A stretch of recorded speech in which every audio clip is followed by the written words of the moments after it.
성경 말씀 보겠습니다. 에베소서 4장 20절 24절입니다. 에베소 4장 20절로 24절 같이 읽어보겠습니다. 오직 너희는 그리스도를 그같이 배우지 아니하였느니라.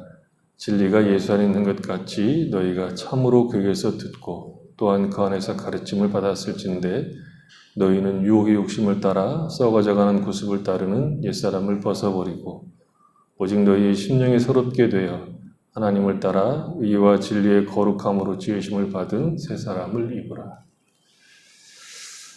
지난주에 강조한 내용 중에 하나가 기도하지 말고 행하라, 옛사람을 벗고 새 사람을 입으라 하는 얘기였습니다. 그러니까 옛사람을 벗어버리는 것은 우리가 직접 해야 되는 일이지 기도로 해결할 수 있는 것이 아니라고 얘기했습니다. 조심해야 될 것은 기도를 전혀 하지 말라고 한 것이 아닙니다. 어떤 맥락 속에서 기도하지 말라고 했는가 하는 것을 이해할 필요가 있죠. 기도는 기독교 신앙의 근간입니다. 기도 빼고 기독교 신앙을 이야기할 수가 없습니다.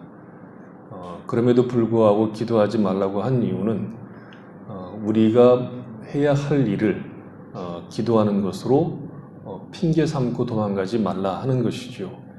그러니까 실천해야 될 일을 기도하는 것으로 대치하면 안 된다는 것입니다. 내가 실천해야 될 부분, 교리를 적용해야 되는 부분을 기도로 때우려고 할 때에는 오히려 그 기도가 더 상황을 악화시킬 수 있다 하는 것도 아울러 말씀을 드렸습니다. 그래서 기도만큼 중요한 것이 없는데 오히려 기도가 더 깊은 신앙으로 들어가는 일에 방해할 수 있다는 것은 참으로 오묘한 일이죠.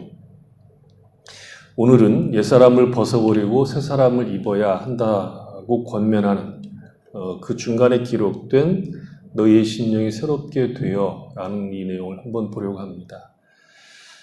여기서 심령이 새롭게 되어 라는 말의 뜻을 우리가 잘 이해하게 되면 신앙생활에서 기도해야 되는 것과 기도하지 말아야 하는 것이 어떤 것인지 구별할 수 있는 안목이 생긴다라고 얘기할 수 있습니다. 예수를 믿으면 믿기 전이나 믿은 후에 변하는 것이 있고 변하지 않는 것이 있습니다. 예수를 믿어도 안 변하는 것이 있고 예수를 믿으면 변하는 것이 있죠. 예수를 믿는다고 해서 변하지 않는 것들은 쉽게 예를 들면 이제 우리 겉모습들이죠. 얼굴 이런 것들이죠. 예수를 잘 믿는다고 해서 잘 생겨지는 법은 결코 없습니다. 그리고 예수를 믿어도 변하지 않는 것은 우리가 가지고 있는 능력이나 기능도 변하지 않습니다. 예수를 믿는다고 해서 IQ가 갑자기 150 이상으로 변화되지는 않습니다. 없었던 능력이 갑자기 예수를 믿는다고 해서 생기는 법은 없습니다. 심지어 생각하는 습관도 변하지 않죠. 예수를 믿으면 모든 것이 변해서 새롭게 되는 것이 아닙니다. 예수를 믿어도 믿지 않을 때의 모습 그대로를 가지고 있다는 것이죠. 그러면 예수를 믿으면 무엇이 변하는가? 라고 얘기했을 때 가장 단순하게 얘기를 하면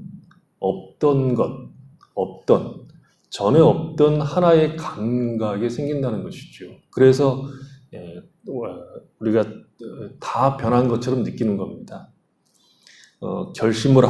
결심하게 하고 무엇이 좋으냐를 선택하고 어떤 것을 하게 하는 그 배후에 있는 결정들이 변합니다. 예전에는 하나님을 싫어하고 선한 것과 진리에 대해서 별 관심이 없고 오히려 외면하던 자리에서 진리를 찾고 하나님을 의식하게 되고 하나님이 하시는 말씀에 귀를 기울이는 감각이 생기는 것이 예수를 믿고 난 다음에 변한 내용입니다. 하나님에 대한 감각이 있고 무엇을 결정하고 선택하는 일에 있어서 전에는 내가 원하고 좋아하는 것을 기준 삼는 것이 전부였지만 예수를 믿으면 그것이 브레이크가 걸리고 다른 기준, 곧 하나님이 기뻐하시고 좋아하시는 차원에서 생각하고 결정하게 된다는 것이죠. 이 어디가 변했느냐면 우리의 심령이 변한 겁니다. 영혼에 없던 새로운 것이 생긴 것이죠. 로마서 6장 16절을 보면 이런 얘기를 바울이 하죠. 너희 자신을 종으로 내주어 누구에게 순종하든지 그 순종함을 받은 자의 종이 되는 줄을 너희가 알지 못하느냐. 혹은 죄의 종으로 사망에 이르고 혹은 순종의 종으로 의에 이르느니라. 여기에 나라는 존재가 있습니다. 그런데 나를 누구에 맡기느냐에 따라서 결과가 달라지죠. 의에 드리면 거룩에 이르게 됩니다. 죄에게 나를 맡기면 사망에 이르게 됩니다. 나라는 존재가 어떤 것을 잡느냐에 따라서 달라진다는 거죠. 불신자는 죄를 잡고 있고 죄에게 잡혀 있어서 죄가 다스립니다. 불신자는 죄에 잡혀 있어서 잡을 것이 죄밖에 없다 하는 것이고, 신자는 하나님이 우리를 잡고 있는 자라고 얘기하죠. 그러니까 예수를 믿는다는 것은 하나님에게 잡힌 자가 되었다라고 얘기하는 것입니다. 신자는 하나님이 잡고 있습니다. 그래서 로마서 6장 8절부터 사도 바울이 이제 이런 얘기를 또 합니다. 로마서 6장 8절인데, 만일 우리가 그리스도와 함께 죽었으면 또한 그와 함께 살 줄을 믿노니 이는 그리스도께서 죽은 자 가운데서 살아나셨음에 다시 죽지 아니하시고 사망이 다시 그를 주장하지 못할 줄을 알미로다. 그가 죽으심은 죄에 대하여 단번에 죽으심이요 그가 살아계심은 하나님께 대하여 살아계심이니 이와 같이 너희도 너희 자신을 죄에 대하여는 죽은 자요 그리스도 예수 안에서 하나님께 대하여는 살아있는 자로 여길지어다. 그러므로 너희는 죄가 너희 죽을 몸을 지배하지 못하게 하여 몸의 사욕에 순종하지 말고, 또한 너희 지체를 불의의 무기로 죄에게 내주지 말고 오직 너희 자신을 죽은 자 가운데서 다시 살아난 자같이 하나님께 드리며 너희 지체를 의의 무기로 하나님께 드리라. 죄가 너희를 주장하지 못하리니 이는 너희가 법 아래 있지 아니하고 은혜 아래 있음이라. 사도 바울이 여기서 하고 있는 이야기는 이제 크게 두 가지입니다. 불신자를 죄가 장악하고 있듯이 신자는 하나님이 장악하고 있다는 것이죠. 신자는 운명론적으로 얘기하자면 절대로 잘못될 수 없는 사람들입니다. 죄가 우리를 붙잡고 있을 때에는 운명적으로 죄를 지을 수밖에 없었듯이 하나님이 우리를 잡고 있는 한 운명적으로 우리는 거룩할 수밖에 없습니다. 사도 바울이 로마서에서 이야기하고 있는 구원에 관한 이야기는, 구원은 하나님이 하신 일이기 때문에 견고하다, 흔들림이 없다, 영원하다 하는 차원에서 하는 이야기입니다. 그래서 로마서를 잘 읽으면 우리의 가슴이 뜨거워지는 이유는 하나님의 입장에서 구원을 이야기하기 때문에 그렇습니다. 그 결론이 로마서 8장에 나오지. 31절에 보면 그런즉 이 일에 대하여 우리가 무슨 말하리요? 만일 하나님이 우리를 위하시면 누가 우리를 대적하리요? 자기 아들을 아끼지 아니하시고 우리 모든 사람을 위하여 내어주신 이가 어찌 그 아들과 함께 모든 것을 우리에게 주시지 아니하겠느냐? 누가 능히 하나님께서 택하신 자들을 고발하리요? 의롭다 하시는 이는 하나님이시니 누가 정죄하리요? 죽으실 뿐 아니라 다시 살아나신 이는 그리스도 예수시니 그는 하나님 우편에 계신 자여 우리를 위하여 간구하시는 자신이라 라고 얘기합니다. 하나님이 우리를 위하시는 것, 자기의 아들을 아끼지 아니하시고 내어주신 하나님이 우리를 잡고 있으니까 누가 우리를 감히 정죄하고 누가 감히 우리를 하나님의 사랑에서 끊을 수 있느냐라고 바울이 이야기를 할 수 있었던 것이죠. 이 사도 바울이 말하는 이 결론이 오기까지 로마서에서 사도 바울이 구원에 관한 얘기를 쭉 하면서 이 8장 이 부분은 이제 결론 부분이거든요. 하나님께서 하신 일이니까 누구도 우리를 심판하거나 정죄할 수 없고 그 사랑에서 끊을 수 없다라고 얘기를 하는 것이죠. 이 결론이 오기 전에 8장 30절에 이런 얘기를 먼저 합니다. 미리 정하신 그들을 또한 부르시고 부르신 그들을 또한 의롭다 하시고 의롭다 하신 그들을 또한 영화롭게 하셨느니라 이렇게 얘기하죠. 의롭다 하시고 영화롭게 하신 것은 다 시제로 말하면 과거 완료형입니다. 이미 끝난 사건이고 변할 수 없는 완성된 사건이라는 뜻입니다. 의롭다 여김을 받았고 영화롭게 될 것이 아니고 영화롭게 되었다라고 완료형을 썼습니다. 구원이라는 것은 하나님이 하신 일이기 때문에 완료된 사건입니다. 하나님이 우리를 운명적으로 그의 자녀로 삼고 있습니다. 이것은 변할 수 없는 신자의 운명이고 흔들리지 않는 구원입니다. 그래서 만일 하나님이 우리를 위하시면 누가 우리를 대적하리요라고 말하고 있는 거죠.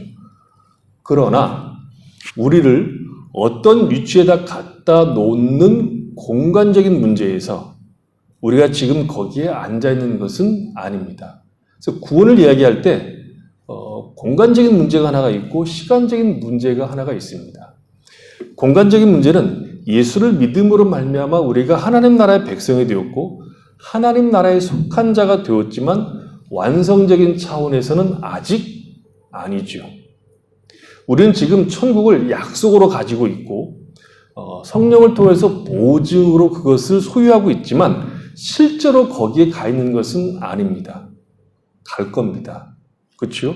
그러나 이미 우리는 천국에 있는 자들입니다. 공간적인 차원에서는 그런 갈등이 있고 갈등이라고 보기보다는 그런 어떤 이미와 아직의 어떤 차이가 있다는 것이죠.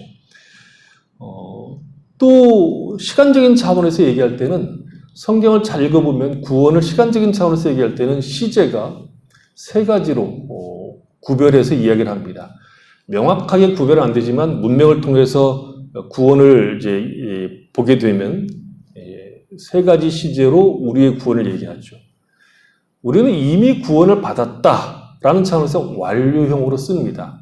그리고 구원을 받고 있는 중이다. 너희 구원을 이루라. 이렇게 하는 이런 차원에서는 진행형을 씁니다. 그리고 완성될 것이라는 차원에서 미래형으로 이해를 하고 있다는 거죠. 이것은 우리의 시각에서 정리한 구원의 내용입니다. 사도 바울이 로마서에서 이야기하는 구원은 하나님의 관점에서 하고 있는 이야기입니다.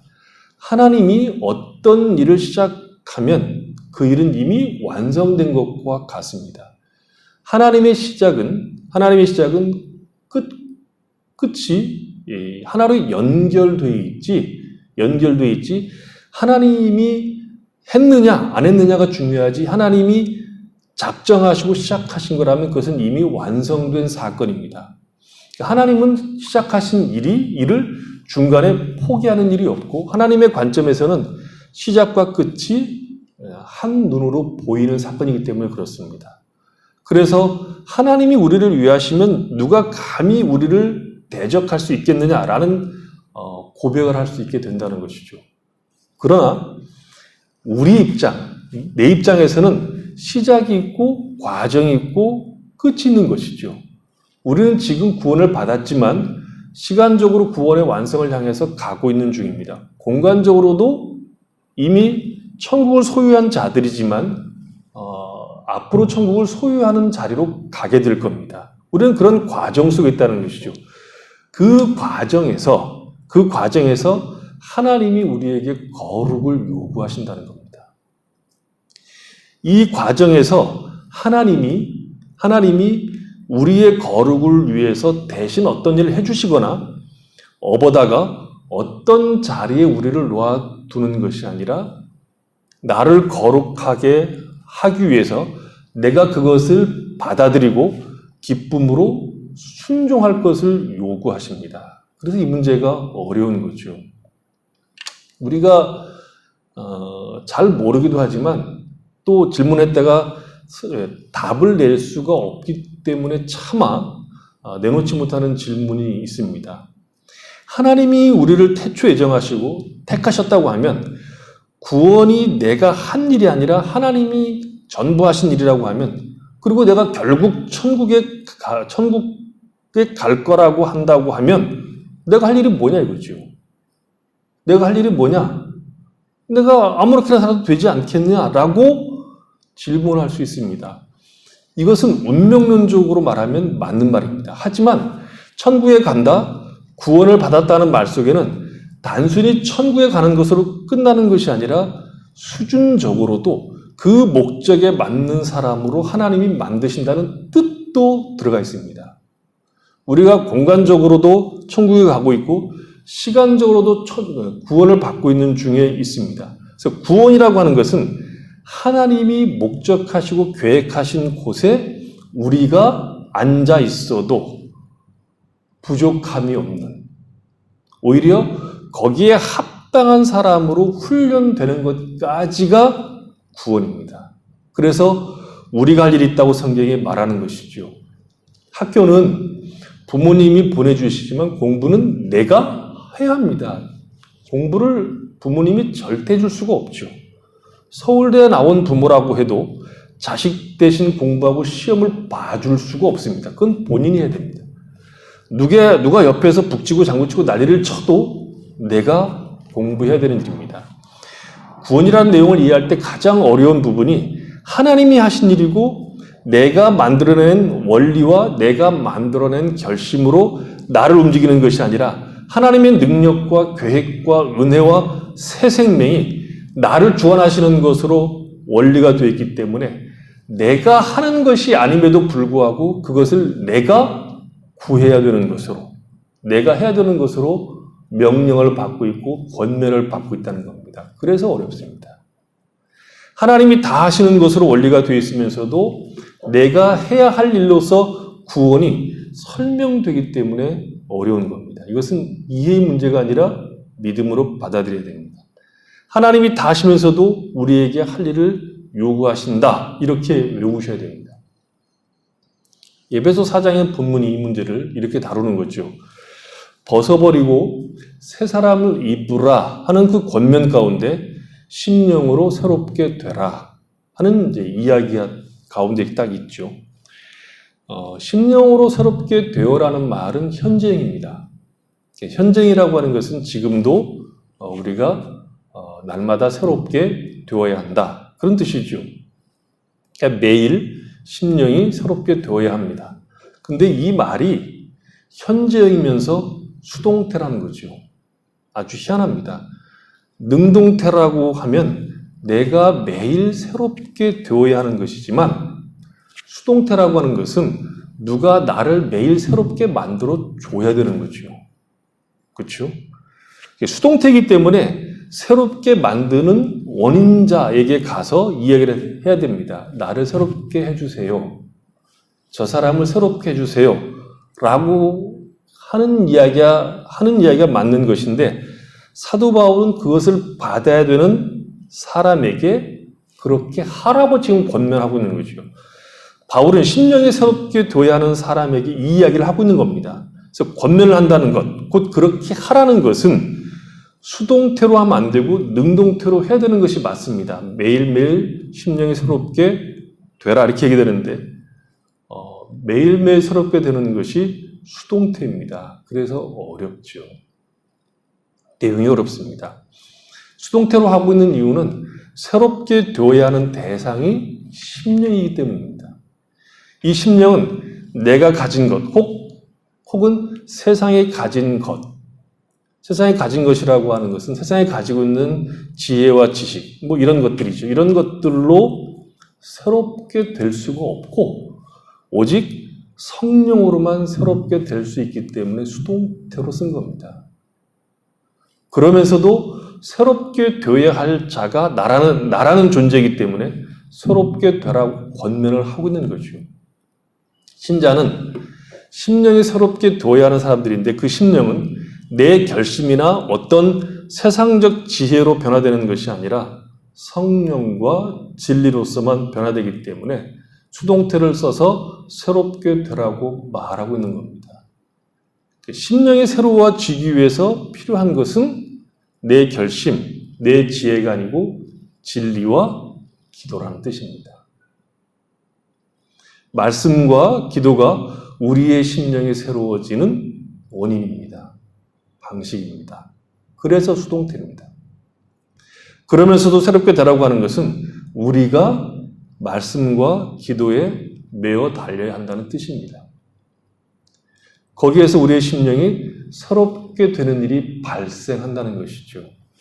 로마서 12장 2절에 보면 오직 너희 마음을 새롭게 함으로 변화를 받아 이렇게 얘기했죠.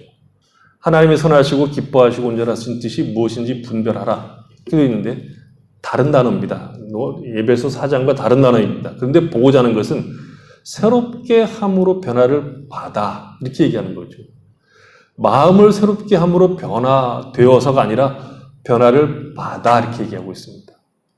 마음은 우리가 어떤 이제 결심 혹은 어떤 그 세상적 어떤 내용들을 가지고 스스로 변화시킬 수 있는 것이 아니라 변화시킬 수 있는 원인이 우리 자신에게 있는 것이 아니라 마음을 변화시키는 원인이 따로 있다는 것이고 그것을 우리가 해야 되기 때문에 권면이면서 수동태로 쓴 겁니다. 시편 51편 9절에 보면 이런 이제 그 다윗의 기도가 이제 나옵니다. 주의 얼굴을 내 죄에서 돌이키시고 내 모든 죄악을 지워 주소서. 하나님이여, 내 속에 정한 마음을 창조하시고 내 안에 정직한 영을 새롭게 하소서. 내 마음에 정한 마음을 창조해 달라 이렇게 기도하죠. 창조해 달라는 겁니다. 우리가 만들어내는 것이 아닙니다. 우리가 노력해서 얻는 결과가 아니라 하나님이 창조해 주신다라고 얘기하고 있습니다. 그리고 정직한 영을 새롭게 달라 이렇게 얘기하고 있죠. 이 말이 사도 바울이 심령으로 새롭게 되어라는 말과 비슷한 거지요. 이 기도는 다윗이 밧세바 사건을 저지르고 난 다음에 한 기도입니다. 하나님은 다윗으로 하여금 밧세바 사건을 저지르도록 그냥 놔두셨습니다. 하나님은 우리를 묶어서 키우시는 것이 아니라 자유롭게 기르십니다. 하나님은 우리가 자발적으로 그것에 완전히 기뻐서 미친 사람들처럼 하나님을 사랑하고 순종하기를 원하시지 겁박해서 굴복하기를 원하시지 않습니다. 그런 법이 없습니다. 그러니까 사랑과 자비를 베풀어서 우리가 완전한 기쁨으로 하나님에게 항복하고 하나님을 따라가는 것을 최고의 즐거움으로 살아가도록 우리 인생을 놔두십니다. 그래서 그의 자녀들이 실패하도록 그냥 두시는 일이 태반인 겁니다.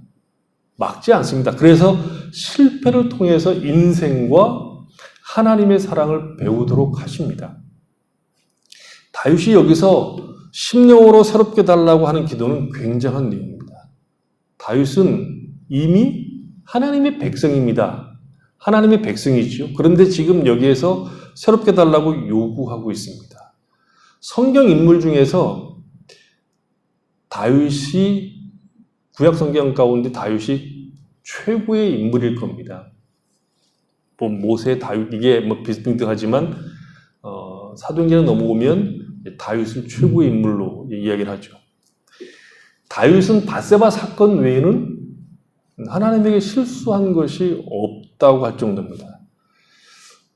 다윗의 인생 가운데 밧세바 사건이 없었다면 다윗은 어땠을까요? 완전했을까요? 다윗의 인생 가운데 가장 중요한 사건은 골리앗 사건이 아니고 밧세바 사건입니다. 다윗의 인생의 가장 핵심적인 사건은 이 밧세바 사건이죠. 다윗은 등장할 때 멋지게 등장하죠. 아주 멋지게 등장하는 것을 우리가 보게 되죠. 처음 등장할 때 골리앗과의 싸움인데 그 장면은 정말 어떻게 해볼 수 없이 요즘 말로 하면 그 오빠처럼 등장한 거죠. 아주 멋지게 등장한 겁니다. 물맷돌 5개를 가지고 나가서 너는 창과 칼을 가지고 나한테는 오지만 나는 만군의 여호와 이름으로 나간다. 이렇게 멋지게 선언하고 나가서 첫 번째 물맷돌을 던지니까 그 물맷돌이 이마에 박혔습니다. 다윗이 아마 지금 살고 있다고 하면 투수를 해야 됩니다. 그러면 메이저리그에서 특 A급은 될 겁니다. 연 30승, 40승 나오는 즉즉 승리했을 겁니다. 이마에 돌이 박히려고 하면 총알 같은 속도로 날아가야 되죠. 더구나 투구를 뚫고 박혔으니까 이건 뭐 놀라운 것이죠. 이 다윗이 골리앗을 이긴 대가로 다윗에게 돌아온 것은 다윗을 미워하게 된, 다윗을 견제하게 된 사울을 피해서 도망다니는 것이었습니다. 그러니까 사울은 다윗을 경쟁자로 여기서 죽이려고 하죠. 그 도망다니는 그 모습을 보면 굉장히 비참합니다. 힘들죠. 미친 척도 하고, 뭐 침을 질질 흘리면서 미친 척도 하고, 그리고 겨우 살아나기도 하고 그러죠. 이 다윗은 도망다니면서 2번이나 사울을 죽일 수 있는 기회를 얻습니다. 다윗이 사울을 죽이면 그것으로 고생 끝이지만 그는 죽이지 않습니다. 하나님이 기름 부어 세운 종을 내가 죽일 수 없다 하는 것이죠. 오히려 사울이 옷자락을 살짝 벤 것 때문에 양심의 가책을 느낄 정도였습니다. 사울이 죽었다고 알리려고 온 병사를 오히려 죽입니다. 사울이 죽었다는 소식은 다윗에게는 고마운 소식일 건데 그 소식을 알리려고 온 소년, 그 온 소년이 사울이 죽을랑 말랑 해서 자기가 명예롭게 죽였다라고 해서, 사울이 죽여달라고 해서 죽였다라고 얘기해서 상을 내려주는 것이 아니라 그 소년을 죽입니다. 내가 어찌하여 여호와의 기름 부은 자 죽이는 것을 두려워하지 않았느냐 하고 죽여버립니다. 그리고 사울의 집에 남은 자들을 우대하죠. 요나단의 아들을 자기 식탁에 불러서 자기 식탁에 재산을 다 돌려주고 자기 식탁에 함께 밥을 먹도록 해줍니다. 다윗은 등장부터 살아가는 모습을 딱 보면 굉장히 폼납니다. 신자로서 굉장히 멋있는 폼나는 인간인데 이 바세바 사건이 덜컥 등장하는 것이죠. 자신의 부하들이 다 전쟁 중에 있는데 다윗은 궁전의 발코니를 거닐다가 모욕하는 바세바를 보고 반해서 궁으로 불려드리고 불륜을 저지릅니다. 그리고 바세바가 잉태하자 전쟁터에 있는 남편을 불러들여서 불륜을 은폐하려고 시도하다가 충직한 군인이었던 그 우리야 때문에 실패합니다. 그래서 교묘한 수를 써서 마치 전쟁터에서 자연스럽게 죽은 것처럼 꾸며서 우리야를 죽이고 자기의 범죄를 은폐합니다. 성경을 잘 읽어보면 문제는 다윗이 이 문제를 심각하게 생각하지 않았을 뿐만 아니라 죄라고 생각하지 않았다는 거죠. 감각이 없습니다. 선지자 나단이 와서 비유를 들어서 설명해 주자 비로소 깨우칩니다. 부잣집에 손님이 찾아왔는데 자기 집에 있는 양을 잡아서 대접하는 것이 너무 아까워서 자기 자식처럼, 옆집에 한 부부가 자기 자식처럼 끼고 자면서 키웠던 양 한 마리를 끼고 그 양 한 마리를 끼고 사랑해서 키웠던 그 양 한 마리를 뺏어서 대접했다고 얘기하자. 그거 어떤 놈인데 그딴 짓을 하냐고 불러오라고. 근데 나단이 얘기하죠. 바로 그가 당신이라고. 그래서 다윗은 그 이야기를, 지적을 듣고 나서 비로소 자기가 한 짓이 죄라는 것을 알게 됩니다. 그리고 회개하면서 쓴 시가 이 시편 51편입니다. 내 마음에 정한 마음을 창조해 달라고 구하는 겁니다. 다윗의 기도는 이런 뜻입니다. 다윗은 이미 신자지요. 신자는 중생할 때 새 마음을 부여받습니다. 다윗도 이미 새 마음을 가지고 있습니다. 중생은 우리 영혼에 하나님의 생명을 부여하는 겁니다. 우리의 심령에 하나님의 생명을 부여하는 것입니다. 없었던 거죠. 하나님께 대하여 죽었던 사람들이기 때문에 없었던 것을 우리의 심령, 우리 영혼에 하나님께서 생명을 부여하는 것이 중생입니다. 우리 전체를 지배하는 기질 혹은 성향에 하나님의 생명이 주어지는 겁니다. 우리 영혼 속에. 그래서 전혀 다른 존재, 새로운 피조물로 탄생하게 됩니다. 새로운 것이 우리를 지배하게 되죠. 그래서 전과 다른 방향으로 삶이 사라지도록, 보는 눈과 가치와 목적들이 바뀌도록 우리 안에 하나님의 생명이 심겨지는 것이 중생입니다. 그런데 중요한 것은 우리 안에 창조된 이 새 마음이 매일매일 새롭게 되는 일을 하지 않으면 새 마음이 없어지는 것이 아니라 힘을 발휘하지 못하게 됩니다. 다윗처럼 말이죠. 다윗은 자신의 중생을 위해서 기도한 것이 아닙니다. 이미 가지고 있었던 새 마음을 새롭게 해달라고 기도한 것입니다. 새 마음은 진리를 따라서 성령을 따라서 주를 의지하는 것을 통해서 새롭게 됩니다. 우리가 새 마음이 새롭게 되도록 하려고 할 때는 말씀에 귀를 기울이고 우리에게 이 마음이 늘 새롭게 되도록 구하지 않으면 이 새 마음이 우리에게 힘을 발휘하지 못하게 된다는 것입니다. 하나님이 이미 우리에게 주신 것이지만 신자로서의 정당한 의무인 말씀에 귀를 기울이고 기도하지 않으면 이 새 마음은 힘을 쓰지 못합니다. 하나님이 기뻐하시고 온전하신 뜻을 분별하지 못하게 됩니다. 그래서 신자는 심령이 늘 새롭게 되도록 진리의 길을 기울여야 되고 하나님의 성령께 도움을 구하는 일을 하지 않으면 우리는 옛사람을 벗어버리고 새사람을 입는 일을 하지 못합니다. 그래서 중간에 딱 갖다 놓은 겁니다. 근데 이 일이 언제나 진행형이라는데 우리에게 어려움을 주죠. 신자는 매일매일 심령이 새롭게 되기를 위하여 간구하고 심령이 새롭게 되도록 하나님의 뜻과 계획인 말씀을 묵상해야 됩니다. 이것을 하지 않으면 금방 넘어진다는 거죠.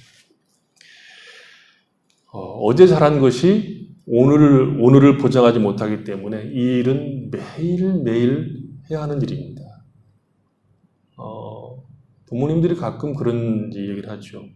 애들이 오늘 저녁에 맛있는 것을 많이 해줘서 잔뜩 먹었는데 아침에 뜩 나와서 하는 얘기가 먹을 거 없어?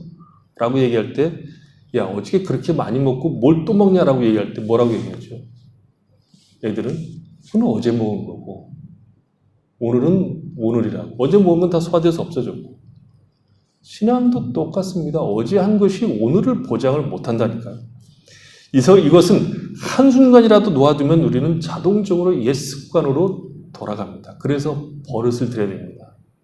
거룩한 자리로 가는 습관을 들이는 일, 심령이 새롭게 되는 일을 하는 습관들을 꾸준히 하지 않으면 금방 자기 자리로 옛사람으로 돌아가는 것을 막을 수가 없습니다. 마음을 새롭게 하는 일에 힘을 기울이지 않으면 변화가 없습니다. 운동선수들이 한참 전성기 때는 몸들이 날렵하고 굉장히 참 좋죠. 은퇴하고 난 다음에 보면 운동선수들은 대부분 이상해집니다. 거의 대부분. 몇몇 선수 빼놓고 거의 이상해져서 배도 나오시고 어떻게 저 사람이 옛날에 그 날아다녔던 국가대표야? 그럴 정도로 그 몸들이 이상해지죠. 선수 때 몸을 그대로 유지하는 사람들은 선수 때만큼은 아니지만 그 습관을 그대로 유지하기 때문에 몸을 유지하는 겁니다. 운동이나 공부나 무엇을 하든지 목표를 정하는 것과 그냥 하지 하는 것과는 하늘과 땅 차이의 결과를 가져옵니다. 목표를 정해야 내가 어느 정도 가고 있는가를 확인할 수 있습니다. 지금 사도 바울이 우리에게 하라고 권면하고 있는 것은 우리가 어떤 목표를 정하고 그것을 하는 일에 힘을 기울여야 된다는 뜻입니다. 심령으로 새롭게 되라고 했으니까 심령이 새롭게 되기 위하여 내가 성경을 어떻게 읽고 얼마나 읽을 것이며 성경을 알게 하는 책들을 얼마나 탐독할 것인가를 정하시고 기도하는 것도 시간을 정하셔야 됩니다. 그리고 구하셔야 됩니다. 이건 기도해야 됩니다. 내 마음에 정한 마음을 새롭게 해달라고 구하셔야 됩니다. 내가 이런 문제가 있으니까 이 문제를 해결해 달라고 하는 것이 아니라 그 문제를 바르게 볼 수 있는, 그 문제를 바르게 다룰 수 있는 내 심령이 새롭게 되게 해달라고 구하셔야 되고 심령이 새롭게 되도록 부지런히 애를 써야 됩니다. 외적인 행동이 아니라 우리의 심령이 새롭게 될 때 비로소 하나님이 기뻐하시고 온전하신 뜻이 무엇인지를 분별하고 하나님이 기뻐하시는 뜻에 우리 자신들을 드릴 수 있게 됩니다. 하나님은 우리가 하나님을 힘입어 선한 길을 가기를 원하십니다. 우리의 삶이 하나님의 뜻을 이루는 길로 가기를 원하시는데 그 길을 걷기 위해서 우리에게 필요한 것은 심령이 새롭게 되어야 합니다. 그래서 변화를 받으셔야 됩니다. 신자는 단순히 도덕적인 사람이 되는 것이 아니라 하나님을 기뻐하는 자리로 가는 자들입니다. 심령이 새롭게 된다. 정한 영을 창조해달라고 하는 것은 우리가 윤리적으로 도덕적으로 선한 사람이 되는 것이 아니라 하나님을 기뻐하고 우리가 하는 모든 일들이 하나님이 원하시는 길로 가는 것을 의미합니다. 우리의 삶 속에 성령의 열매가 맺히는 길로 가는 것을 구하는 겁니다. 사랑이 있고 희락이 있고 화평과 양선이 있는 심령이 새롭게 될 때 그 열매를 맺을 수 있는 길로 간다는 것이죠. 그래서 심령이 새롭게 된다는 것은 무슨 신비적인 관점에서 세상을 초월하는 지경으로 가는 것이 아니라 세상 속으로 오신 주님과 같이 우리가 세상 속에서 이 세대를 본받지 않고 세상에 속해 있으나 세상과 다른 가치와 목적과 삶의 내용으로 살아가는 것을 말하는 겁니다. 그게 심령이 변화를 받을 때 일어나는 일들입니다. 심령이 새롭게 되는 것은 종교적으로 변하는 것이 아닙니다. 심령이 새롭게 된다는 것은 옛사람을 벗는 것이고 새 사람을 힘입어서 하나님의 사람으로 하나님의 성품을 우리의 삶 속에서 담아내는 겁니다. 우리가 그 일을 위하여 힘써 기도하고 주의 말씀이 내 생각과 내 삶을 사로잡도록 깊이 그 말씀을 묵상하셔야 됩니다. 그래서 새롭게 되어 라고 수동태를 쓴 겁니다. 하나님의 말씀과 기도 없이 우리의 심령이 새롭게 되지 않기 때문입니다. 사도 바울은 로마서 12장에서 여러분은 이 시대의 풍조를 본받지 말고 마음으로 새롭게 함을 받아, 함으로 변화를 받아 이렇게 얘기하죠. 이 세대를 본받지 말고 마음을 새롭게 함으로 변화를 받아 생각이 바뀌고 우리 안에 이미 심어 놓으신 우리 안에 하나님께서 주신 그 생명, 그 심령 안에 주신 하나님의 생명으로 우리가 이 세상에서 살아가는 신자로 세상이 아닌 하나님의 생명을 따라 그 진리를 따라 살아갈 수 있도록 우리 자신들이 변화를 받기를 매일 해야 한다는 것입니다. 그래야 옛사람을 벗고 새 사람을 입을 수 있다고 바울이 이야기를 하고 있는 것입니다. 핵심은 심령이 매일 변화를 받아야 한다는 것을 기억하시고 하나님께서 우리에게 허락하신 그 생명 안에서 살아가는 신자로서 주의 말씀과 그리고 성령의 은혜를 날마다 구함으로 우리의 심령이 새롭게 되어 옛사람을 벗어버리고 새 사람을 입는 그리고 하나님이 기뻐하시고 온전하신 뜻이 무엇인지를 분별해서 그 길로 매 순간 걸어가는 힘을 얻고 걸어가는 성도의 귀한 특권들을 꼭 붙잡는 여러분들이 되시기를 바랍니다. 기도하겠습니다. 하나님 우리 아버지,